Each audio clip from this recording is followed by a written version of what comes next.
வணக்கம் and welcome to my channel ராணியின் இனிய உலகம். இன்றைக்கி நாம் பேக்கரி ஸ்டைலில் கடலை மாவு லட்டு எப்படி செய்யலான்னு பார்க்கலாம். இது ரொம்ப சாஃப்டாக ஜூஸியாக இருக்கும். இப்போ வாங்க எப்படி செய்யலான்னு பார்க்கலாம். மறக்காமல் ராணியின் இனிய உலகம் சேனலுக்கு சப்ஸ்கிரைப் பண்ணுங்கள். பக்கத்தில் உள்ள பெல் பட்டனில் ஆளுங்கிற ஆப்ஷனை கிளிக் பண்ணிக்கோங்க. அடுத்தடுத்த வீடியோவோட அப்டேட்ஸ் உங்களுக்காக. லட்டு பண்ணுறதுக்கு நான் 2 கப் கடலை மாவு எடுத்துருக்கிறேன். இதை பார்த்திங்கன்னா கொஞ்சம் கொஞ்சமாக தண்ணி சேர்த்து நல்லா கரைச்சி எடுத்துக்கோங்க. கட்டி எதுவும் இல்லாமல் நல்லா கரைக்கணும். ஃபஸ்ட்டு கொஞ்சம் இந்த மாதிரி தண்ணி சேர்த்து கரைச்சிட்டு அதுக்கப்புறம் கொஞ்சம் கொஞ்சமாக தண்ணி சேர்த்து கரைச்சிக்கலாம். இது ரொம்ப தண்ணியாகிடக்கூடாது, தோசை மாவு பதத்துக்கு இருக்கணும். கட்டிகள் எதுவும் இருந்ததுன்னா நமக்கு லட்டு சரியாக வராது. இப்போ பார்த்திங்கன்னா இந்தளவுக்கு நல்லா கட்டியே இல்லாமல் சூப்பராக கரைச்சி எடுத்தாச்சு. இந்த அளவுக்கு இருக்கணும் மாவோட ஸ்ட்ரக்சர். இப்போ இதில் ஒரு பிஞ்ச் அளவு சோடா உப்பு சேர்த்துருக்குறேன். சோடா உப்பு சேர்க்கும்போது நமக்கு இந்த பூந்தி பண்ணும்போது நல்லா பந்து பந்தாக வரும். இப்போ இதை நல்லா மிக்ஸ் பண்ணியாச்சு. இது ஒரு ஓரமாக வச்சிடலாம். இப்போ ஒரு சைடு பார்த்திங்கன்னா எண்ணெய் காய வச்சுட்டேன். உங்ககிட்ட பூந்தி கரண்டி இருந்ததுன்னா அதையே யூஸ் பண்ணிக்கோங்க. இது மாதிரி தான் அதுவும் இருக்கும், கொஞ்சம் அகலமாக இருக்கும். என்கிட்ட அந்த கரண்டி இல்லாததுனால இதை நான் யூஸ் பண்ணியிருக்கிறேன். இதுவும் இல்லைன்னா நீங்கள் நார்மலாக கண் கரண்டிலேயே கொஞ்சம் கொஞ்சமாக ஊற்றிக்கலாம். இப்போ எண்ணெயும் நல்லா காஞ்சிருச்சு. நம்ம மாவை ஊற்றிடலாம். கொஞ்சமாக மாவு எடுத்து இந்த கரண்டியில் அப்படியே ஊற்றிக்கோங்க. அப்படியே ட்ராப்பாக அது விழ ஆரம்பிச்சிடும்.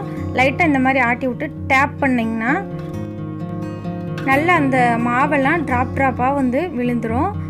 இது பார்த்திங்கன்னா நல்லா பாலாமல் உருண்டையாக பார்த்திங்கன்னா இந்த பூந்தி ரெடி ஆகிடும். இது ஒரு 15லேருந்து 30 செகண்ட் இருந்தாலே போதும். நமக்கு ரொம்ப கிறிஸ்பியாக இருக்கணும்னு அவசியம் இல்லை. கொஞ்சம் சாஃப்டாக இருக்கும்போதே நம்ம எடுத்துக்கலாம். பார்த்திங்கன்னா இந்த மாதிரி நல்லா பொரிச்சு எடுத்தாச்சு. இது ரொம்பவே ஈஸியாக பண்ணுற ஒரு டிஷ் தான். ஸ்வீட் டிஷ்லேயும் லட்டு பண்ணுறது ரொம்பவே ஈஸி. டைமிங்கும் நமக்கு ரொம்ப கம்மியாகும்.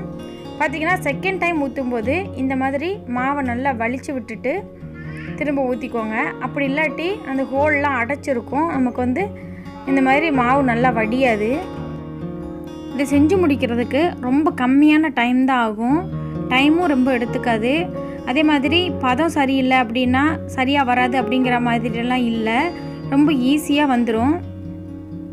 இப்போ பார்த்திங்கன்னா செகண்ட் ரவுண்டையும் நம்ம எடுத்துடலாம். உங்ககிட்ட அந்த எண்ணெயிலேருந்து அரிக்கிறதுக்கு கரண்டி தனியாக இருக்கும் இல்லையா, அது இருந்ததுன்னா இது எடுக்கிறதுக்கு ரொம்ப ஈஸியாக இருக்கும். இப்போ எல்லா மாவையும் இதே மாதிரி பொரிச்சு எடுத்துடலாம். ஒரு சைடு பார்த்திங்கன்னா நான் 2 கப்பு கடலை மாவுக்கு 2 கப் ஜீனி எடுத்துருக்கிறேன். இதில் 3/4 கப் அளவுக்கு தண்ணி சேர்த்து ஜீனி பால் காய்ச்சிடலாம். அடுப்பு சிம்மில் வச்சு நல்லா கரைய விடுங்க. இது நல்லா ஒரு கம்பி பதம் வர அளவுக்கு வந்தால் போதும். இதில் கொஞ்சமாக ஏலக்காய் தூள் சேர்த்துட்டிங்கன்னா லட்டு நல்லா வாசமாக இருக்கும்.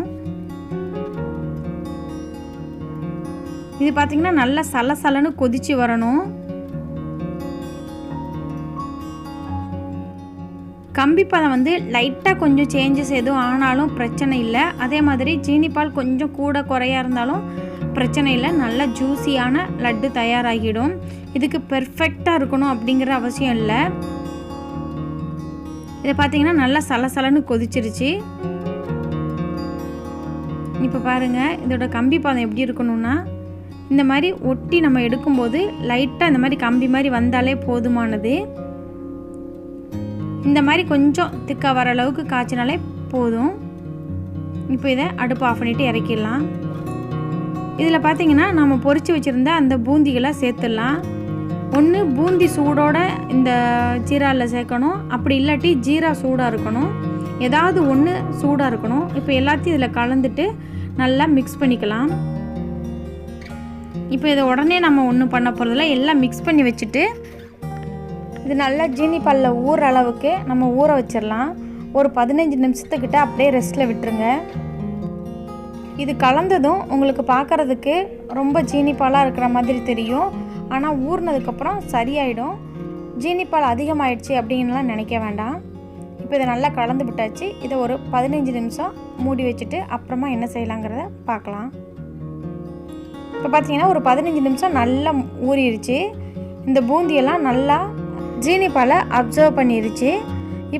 இப்போ இதை கொஞ்சம் கொஞ்சமாக மிக்ஸி ஜாரில் சேர்த்து லைட்டாக குறகுறப்பாக இருக்கிற மாதிரி ஒன்றுக்கு பாதியாக அரைச்சி எடுத்துகிட்டு வந்துடலாம்.